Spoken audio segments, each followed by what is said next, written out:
I was married at the age of 11 and sent to my in-laws' house. We are Madigas, considered lower caste. Because of our caste, poverty and uncleanliness, our condition was pathetic.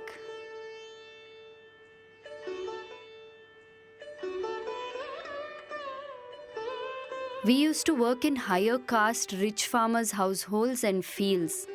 They considered us untouchables and would not even give us water in a glass. At the time of our marriage, my husband was still studying and living in hostel. I used to work as a daily wage laborer. My in-laws did not keep proper health, so I used to earn and also take care of my brothers-in-law who were still small kids. My father-in-law was a farmer and also a cobbler. We had very less land, so he took others' land on lease to cultivate. For 5 years, all of us lived in this same house. We used to have sorghum gruel. Rice was not affordable, so we mostly lived on sorghum. Even that was limited, so we used to starve sometimes. Toddy was plenty and free, so sometimes we totally lived on that. When I worked in a higher caste or rich farmer's household, they would give me the night's leftover food.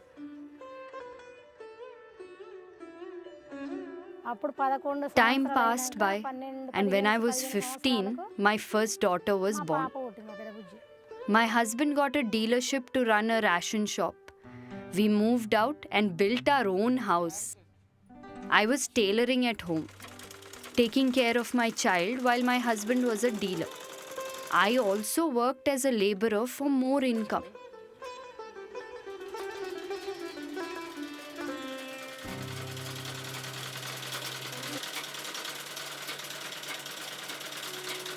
I have 4 daughters. Anticipating for a son, we had 4 daughters. People really looked down upon me for having all daughters. It was very humiliating. I showed no discrimination. Whether a girl or a boy, I consider them equal. I felt they are my children. Even if they are girls, no problem. I educated all the 4 girls. When I felt they are not studying well here, I sent them to hostel in Mananur village for 5 years, till they completed their 10th grade. While the first 2 were studying in hostel, the other 2 were studying here till their 10th grade. The first 2 later completed their college.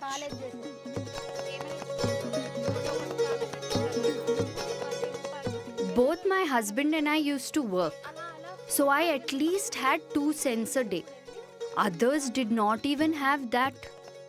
I explained to other women that if you can save about 2 cents a day, you can have about $50 every month.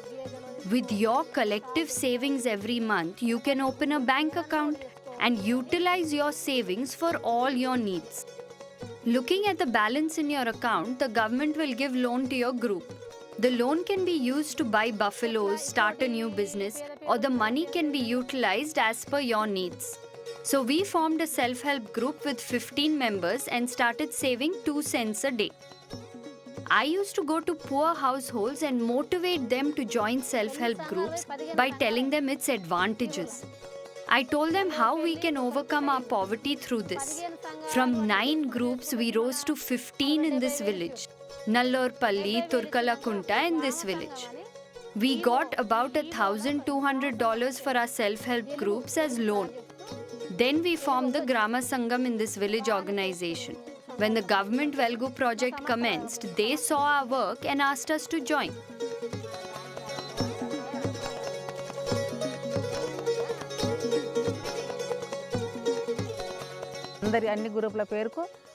We elected her from among all the groups. She got us loans from the Velgu project, helped us to acquire groceries, pigeon pea seeds, and also got us other loans up to $8,200. There is a lot of difference between her and other leaders now. The present leaders are ignorant. They are confined to the village and have no awareness of things happening at the mandal level. She is dynamic and got the things done from the mandal, taluk and also district level to help her groups, even if it means to stay there for a week or 10 days. She ensured that groups got the benefits of the government schemes. When the watershed scheme was sanctioned here, she got $11,350 for her groups.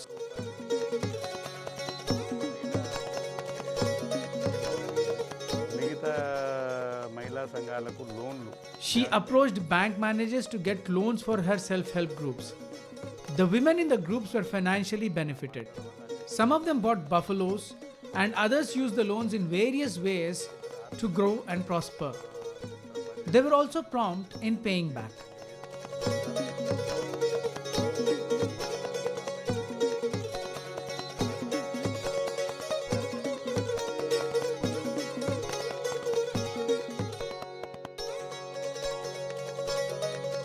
మండలంలో 7 సంవత్సరాలు తీసుకున్నా. అక్కడ 10 సంవత్సరాలు బట్టలు కుట్టిన బట్టలు అయిపోయింది. కూలి I stitched clothes for 10 years, worked as a laborer, then as a leader at the mandal level for 7 years and retired after that. Now I am cooking in the government school. Government sends the rice. The other necessary items are organized by us through a loan from a money lender at 2% interest. We are borrowing $350 every month, enough to get all the items.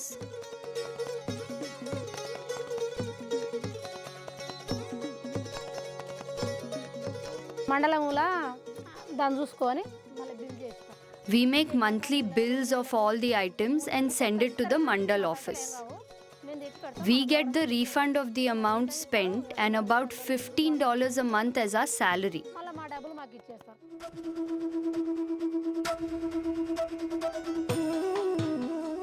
When we got $9,800 under the revolving fund, we thought we can start fertilizer business or maybe buy 10 buffaloes or acquire 5 acres land, dig bore wells and cultivate. We get information on agriculture from various sources and organizations. People cultivated pigeon peas and pearl millets from the seeds given and reaped good crops. Earlier, Mohan Rao sir used to advise us on which seeds to sow for a good crop. He gave good variety seeds to all of us. మార్పు There is a lot of change. Hardly anything grew earlier. Now we grow paddy, vegetables. Farmers are earning in lakhs through cotton plantation. We earned up to $825 in our small piece of land. Only when there is a disease we incur loss. Otherwise, agriculture is better than a job if one has 5 to 10 acres of land. Because we do not have enough land, we have to go out and work as a wage laborer.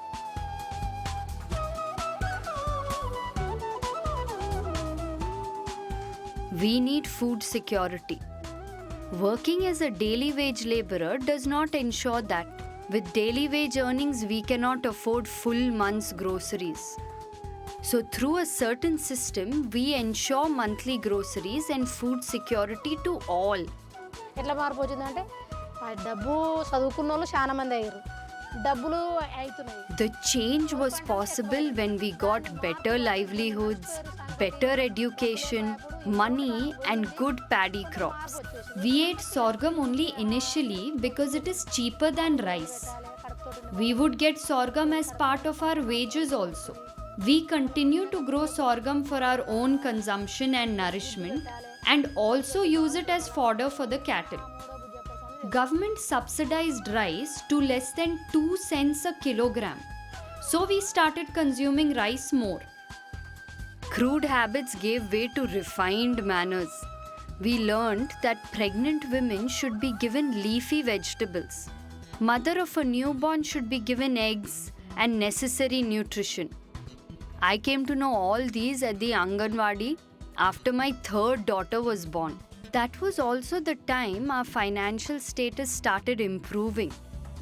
The last daughter got all the benefits and nutrition. She got milk, eggs, lentils, and grams. Now she is 20 years old.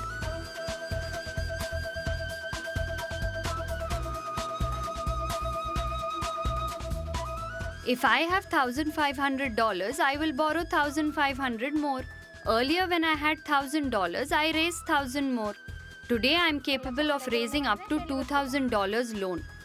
I will repay it promptly.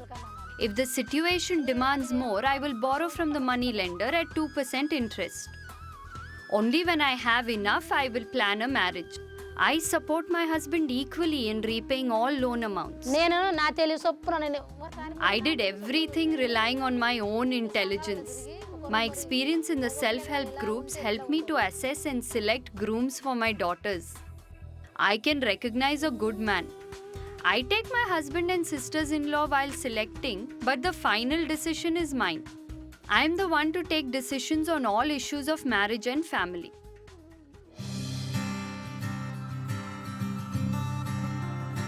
ఆ రోజుకి ఈ రోజుకు చాలా తేడా.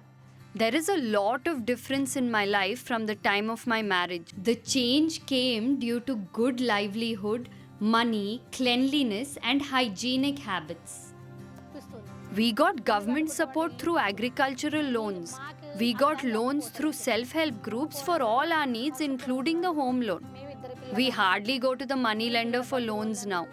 Cleanliness, good livelihood, education, financial independence, and family planning has transformed us. I will not settle anywhere else.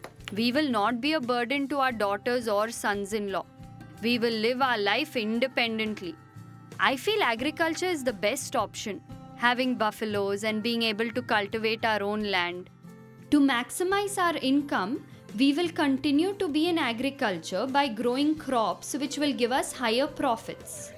Maybe cultivate cotton in the meager land we have, as we do not have enough water source to cultivate paddy. We will live on agriculture.